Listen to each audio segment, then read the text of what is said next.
like the guy that comes to mind for someone who He's loves his actually character very so good at much. fighting. Well, regardless of the He fact, just tells people he's not, but he is a good fighter. well, okay. Besides the I mean, fact, he someone almost killed who Renzo on accident. So someone who values his character so much, and again, I'm not saying he is. I'm just saying for the sake of the example, and it maybe isn't as savvy. So power gamers don't want to lose their stats, and the role players don't want to lose their characters. So we have something on both sides of the fence to stop people from just going at it. And yeah, it does discourage fighting a little to have stat penalties, but I mean, you should also understand that's the risk you're taking going into a fight. If you want to take that fight, then have a good reason for it and be willing to accept the consequences if you lose. yeah.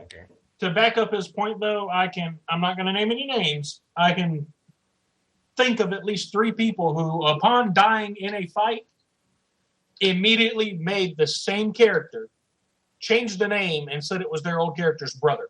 It's same character, same attitude, personality, Profile, training, dojo. pretty much. I'm pretty sure you don't actually have to name a it's name like because I'm confident everyone knows. I'm pretty sure I know who that person is. So. It's the same difference as saying my name is Musashi and my brother's name is Musaki. That much of a difference in the name. Barely any difference. And they actually kept the same username because they had the same surname, and that was their username. Yeah. Yeah. Like I said, it's 2 different kinds of people on NC. And we've had more glaring cases in the past, which, especially if you take the death penalties, then they're going to have a field day. Well, I mean, there is no longer a reason for them not to get into a fight. Yeah, because I mean, if you even in like some people will go to the extremes. Like if you wind back to version 5, I can think of a handful of characters who were still like that regardless of the penalties, and people who had their stats ground down from capped to like 1200 because regardless of the fact of them constantly losing, they would re-roll, get a new build, and then go at it again by bullying people in the village. And we're not even saying they were picking fair fights to test themselves. They started resorting to killing students, shooting people below their PL cap. And then the villagers, the cat players in the village were just like, we're not letting this happen, and we're just sending them straight back to OCR. And that's the inevitability of it. The rules chipped him down so much up to the point that he couldn't continue bullying people. Ignoring the fact that I think he is the reason we have the Greek later on. Yeah, exactly. Yeah. Well, I guess there's no other way around it, but I do think we should mitigate the penalties to some degree. Like, I mean, 20% for suicide. Well, is it 20% for if you kill a person, or is that actually just for suicide? I don't remember. I think it's 10% if you just die in a fight. Let me check. Isn't there an option that you take no stat loss at all? Right? Yeah, if you've been active as that character for long enough, you can. Okay. I think it's 6 if months. you are forced killed, you lose 20% of your PL. If you suicide, you lose 20% of your P. What? All right, that might be a problem.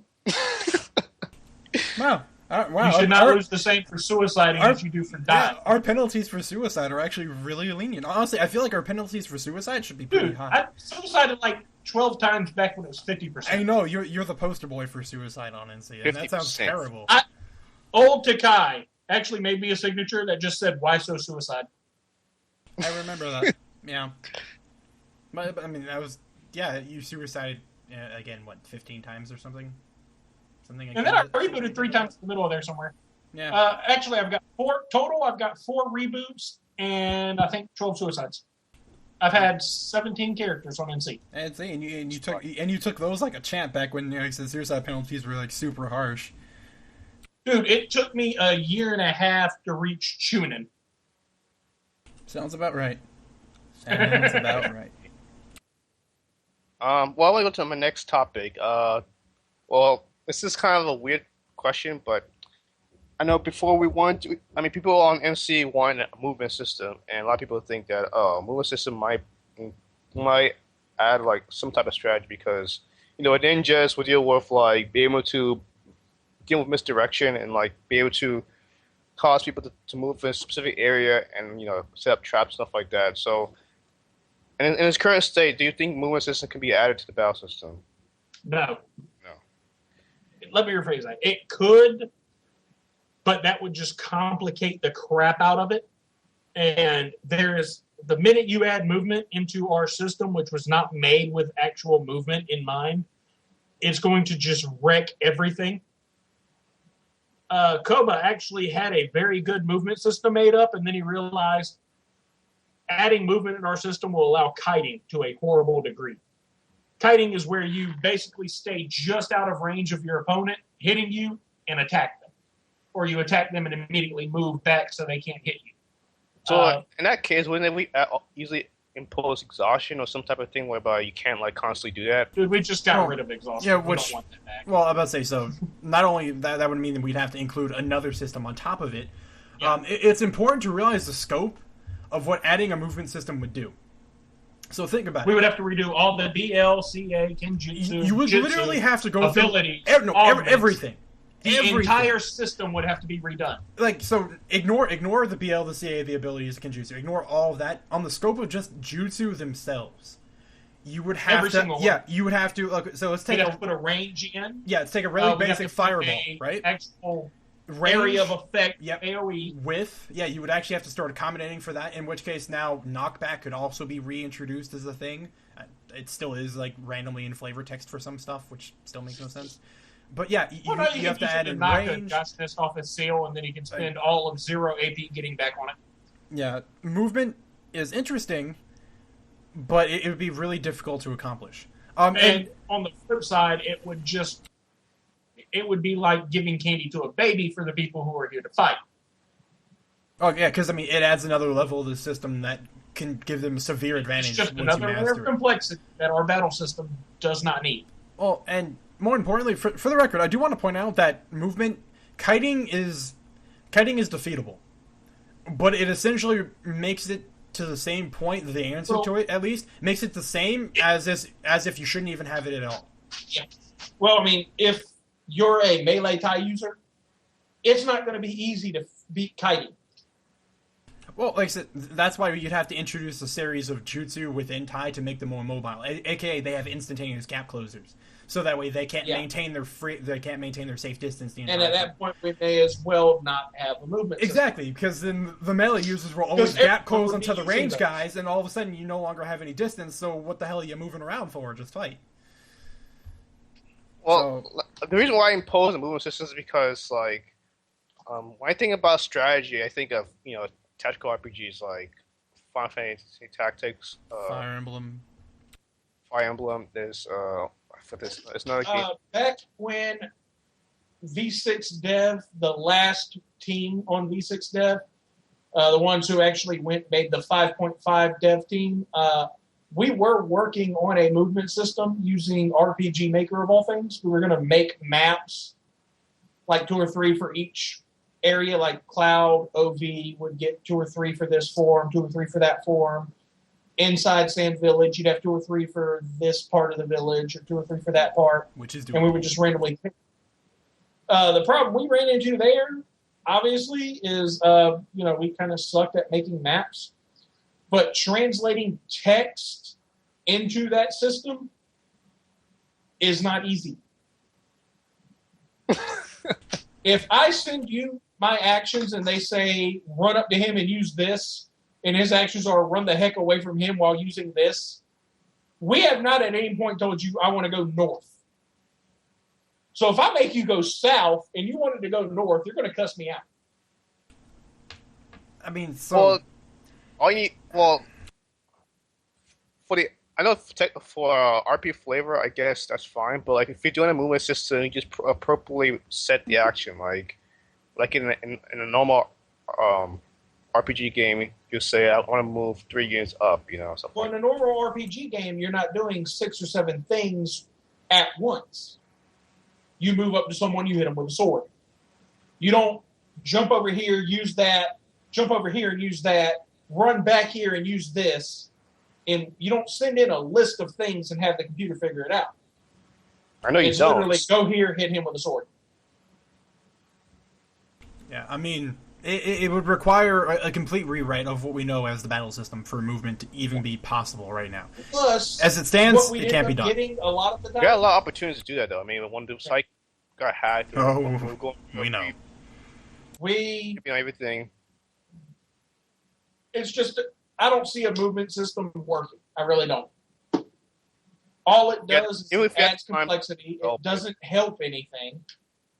And what you'd end up having is people running around like idiots, throwing fireballs at blank spaces because the opponent's already moved. That's why you have rounds, though. I mean, first round you don't move. Well, I guess that doesn't work either. Yeah, you have to move. If you're and your opponent are across a field from each other and you're going to punch them, you got to run up to them. Which, again, if you're a close-in fighter and your opponent is shooting you with a bow from a forest 6 or 7 miles away, you're screwed. Oh, okay, 6 or 7 miles is a bit far. Yeah, Let's just say a... I was about to say, man. Yeah, we're Shinobi. We're Shinobi. I can launch my arrow through the sun and have it come back down on you on fire.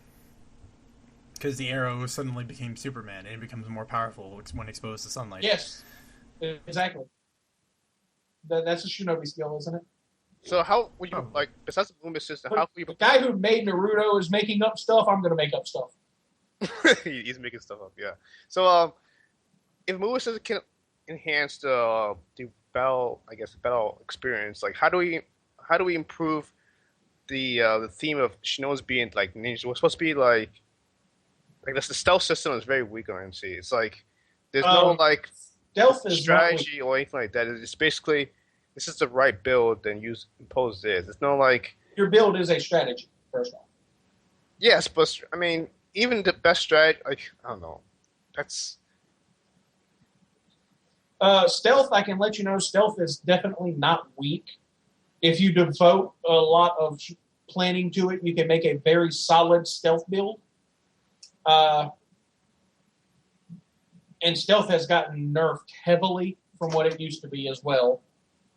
But honestly, at this point, everyone says we're supposed to be these sneaky ninja, but if you look at the source material we're using, a guy who blows up to the size of the Sears Tower, that's not very sneaky. I mean, most of the shinobi on Naruto don't sneak. They just seem to run screaming at people and throwing stuff at them.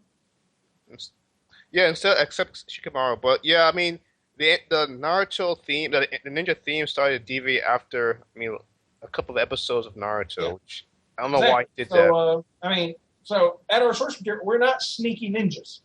We're soldiers. We're warriors. We just happen to be called shinobi. So it's up to you to figure out the best way that you're going to fight someone. But for ways to improve the battle system at this point, removing a lot of the fat from it, just trimming that fat off. Kill it all. Making it less complex. The big thing we've already done was showing people the actual system. That way they can figure out their own stuff. So, yeah. Well, let's see. What's the next thing we'll talk about?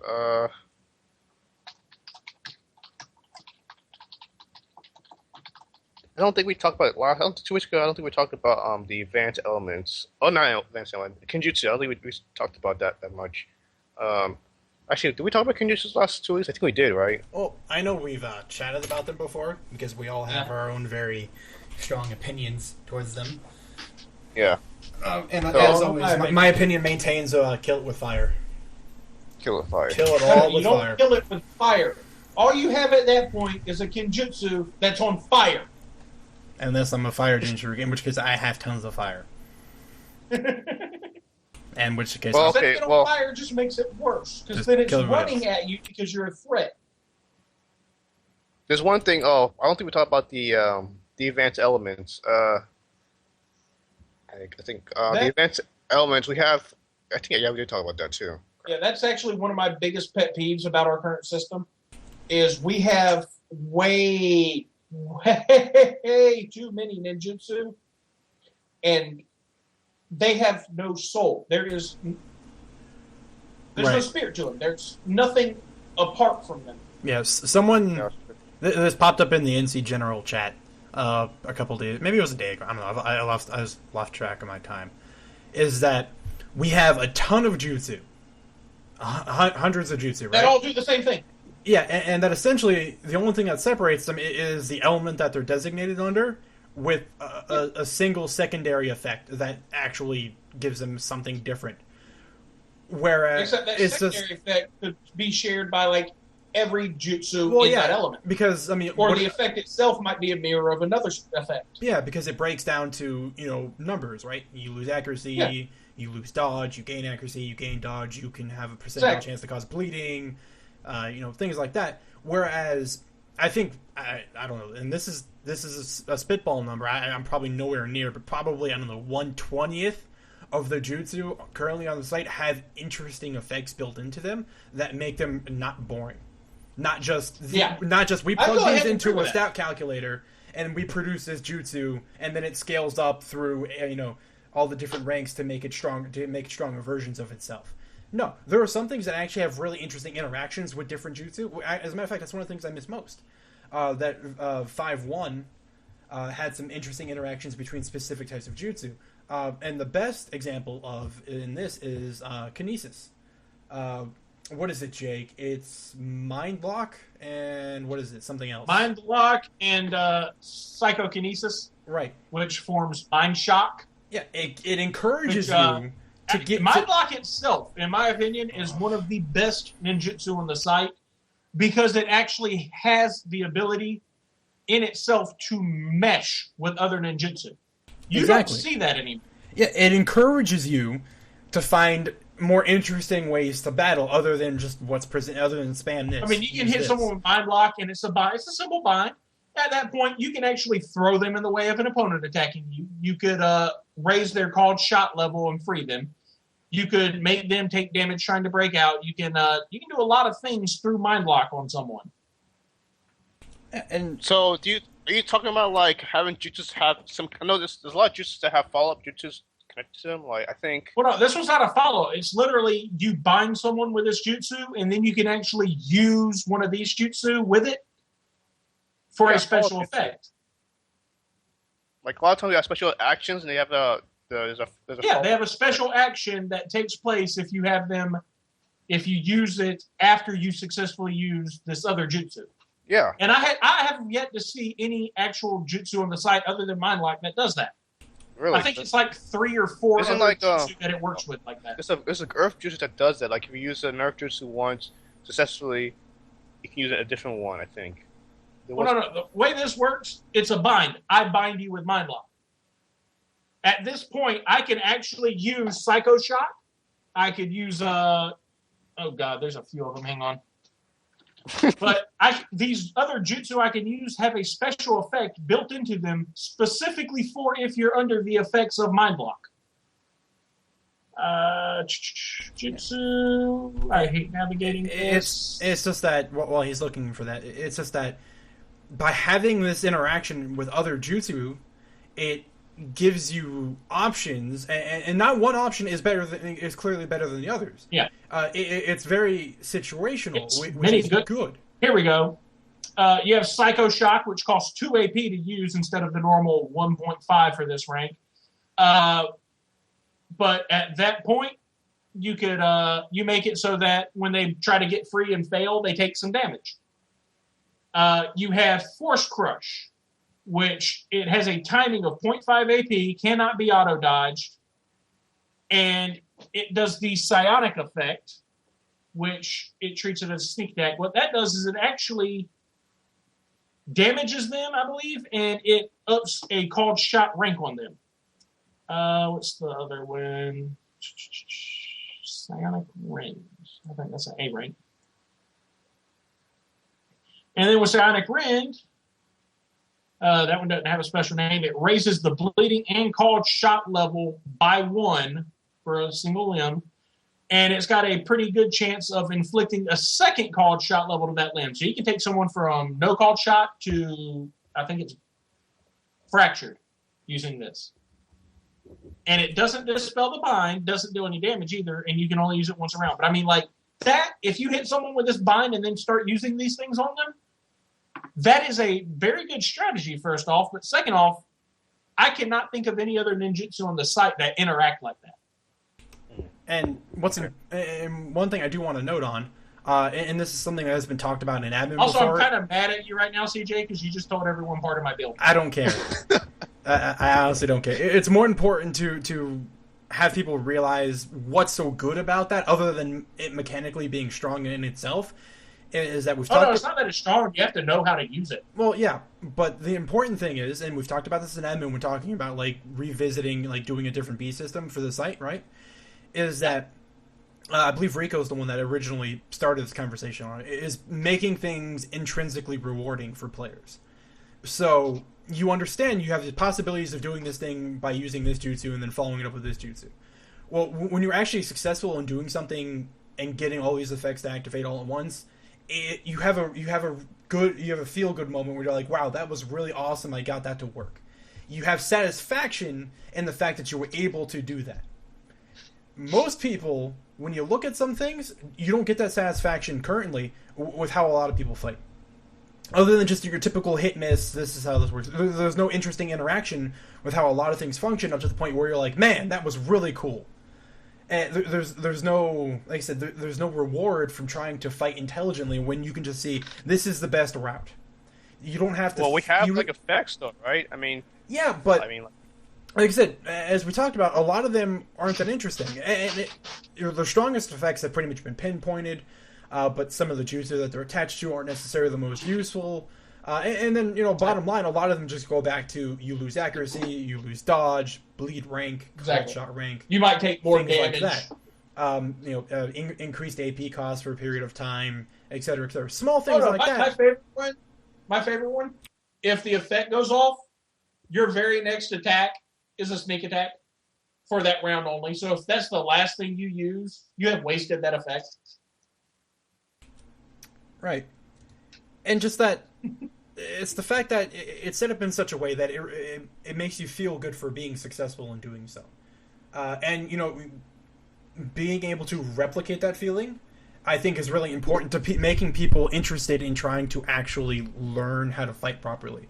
But right now, they're not necessarily encouraged to, because it's predominantly a numbers game. If you understand how to fight well, it's based up purely on numbers, and it rewards those who've taken the time to study and learn them. So there's no, like I said, there's no intrinsic value behind it.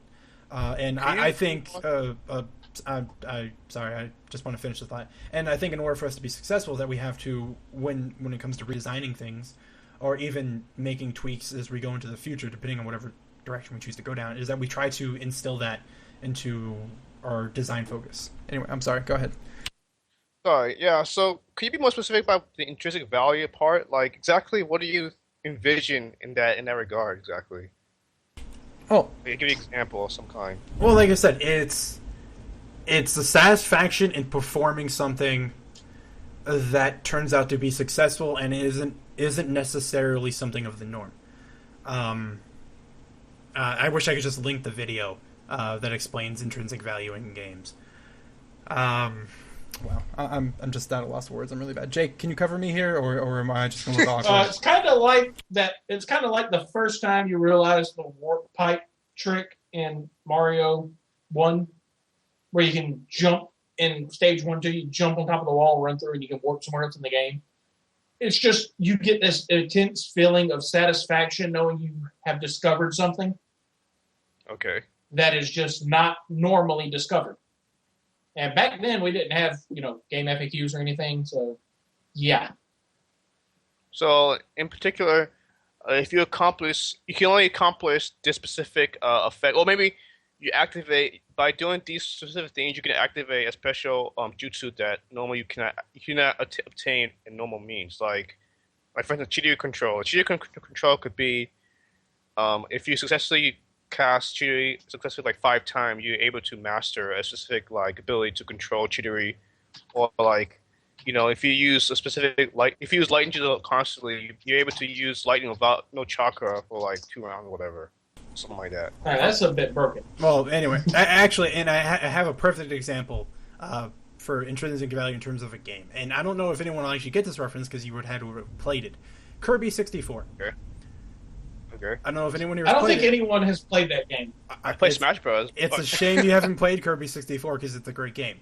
Okay, but I can explain the premise of it and why it's interesting and why it fits the example perfectly. So in Kirby 64, when you're going through a level, you can suck in enemies, eat them, and then you consume whatever element of that enemy was. And Yeah. you had your basic elements. You know, you had earth, you had water, you had fire, you had wind, you had lightning. And by consuming one guy and then another, you could gain a different effect on what kind of power you had. So if you ate 2 fire guys, you had a super fire ability. If you ate 2 earth guys, you had a super earth ability. If you ate, et cetera, so on and so forth. Except you could start then switching it around and combining things. So if you ate fire and earth, you gained an explosive type of ability. And if you ate lightning and wind, you gained a double-sided energy sword. And it was upon discovery of these things that you got this really gratifying feeling. Oh, that's really cool. And you got to sit there and you got to play around with all these different combinations, finding all these new things that kind of got you excited to want to go out and find the next guy to try a different combination that you haven't tried before. So it's that self feel good, it's that warm fuzzy feeling inside upon discovery of you something just made new. me think of an example that a lot of people here will get. Most of the people here have played WoW. I have not, but I know what happens. When you level up and that golden light shoots down on you and you hear that, oh, that feeling. Okay. I don't know. I think you're probably talking to a more casual group of WoW players, because any hardcore WoW player is just like, that's another day at the office when they do a level from, a character from 1 to 90 in 3 days. All right, if we Or have anyone just here buy that a has 90. done that, I am going to slap them and tell them to get a life. Well, back in the days when I still played WoW, this is well before 90 was the level cap. Actually, I think it's higher now. CJ, 95. CJ, I did 1 to CJ, 8. I did 1 to CJ. 80 in 3 days, but yeah, it happens. CJ, bad. Yeah, I didn't feel anything. But thanks for trying. I Hey, hope that's done. but Actually hurt my hand. Good. What CJ said about the Kirby thing, like for instance, like we have the advanced element. Why don't we utilize that? So like, let's say that people don't know about the advanced element system, right? Let's say we take it out, and if you combine specific jutsus, like we don't tell them what jutsus to mix, but if you combine specific jutsus, you're awarded like an advanced element, that jutsu element. You know what I'm saying? Like, if you use a specific jutsu, you gain the ability to use like Scorch or Kinesis or whatever. Well, actually, have y'all? There is a game out. Oh God, it's called Agarist. It's a tactical RPG type game. Okay. Agarist Generations of War. There is a system in this game where, let's say I have a move called Double Slash, and you have a move called Double Slash, and we both use it on the same opponent, we get Quad Slash. It's kind of like the combination techniques from Chrono Cross and Chrono Trigger. Exactly. You use 2 certain moves in a certain order, you make a new move. Yeah, exactly. So basically, if you use fire and water at the same time, then you could produce like a different jutsu. Steam, paper. Yeah. See, I think that'd be a way more interesting way to handle the advanced element system. By not having people be able to pick an advanced element and then buy the jutsu and have their character use that, and instead have access to advanced elements when used in combination either with someone else or by spending the extra time in battle to combine the jutsu mid-combat, as opposed to just having the jutsu. I think that in itself would be a lot more interesting, because then you could actually set up combo attacks with allies that would be a lot more interesting, and it could only be done through that method. Yeah, I do believe that's the right way to do it, because so yeah, I mean, like, for instance, if you want to do like Kinesis is what? Fire and NA, right? Yeah, NA is kind of hard. I don't know how you can use NA and fire. Rasengan is always the answer. Rasengan. Hey, if you're certain Leafy, then you could always just spam Russ and Shuriken. Yeah, we don't talk about that. Be very interesting. I think, yeah, I really like that, because That way, you have the ability to mix and match different jutsu, like kind of like Yu-Gi-Oh! Like you can fuse different jutsus to make a new jutsu, basically. And if you successfully